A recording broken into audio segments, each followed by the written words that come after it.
IVF cycle fail થવાના ઘણા બધા કારણ હોઈ શકે છે. અમે ઘણી બધી વખત આવા કેસીસ જોયા છે જેમાં ઇન્જેક્શન્સ હોસ્પિટલથી ઘરે લઈ જતા વખતે પેશન્ટ્સે કોલ્ડ ચેન મેન્ટેન ના કરી હોય એટલે સાયકલ ફેલ થઈ હોય.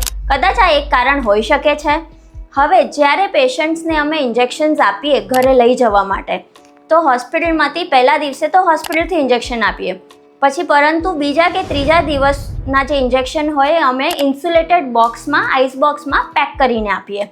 એ ઘરે લઈ જતા વખતે ડ્યુરિંગ ટ્રાન્સપોર્ટેશન એ ઇન્સ્યુલેટેડ આઈસ બોક્સમાં જ ઘરે લઈ જવાના હોય અને ઘરે જઈને ફ્રિજમાં 2 થી 8 ડિગ્રીની વચ્ચે જ્યાં આપણે નોર્મલ શાકભાજી અને દૂધ મૂકીએ ત્યાં આગળ મૂકી દેવાના હોય. આ ઇન્જેક્શનને ફ્રીઝરમાં મૂકવાના નથી હોતા.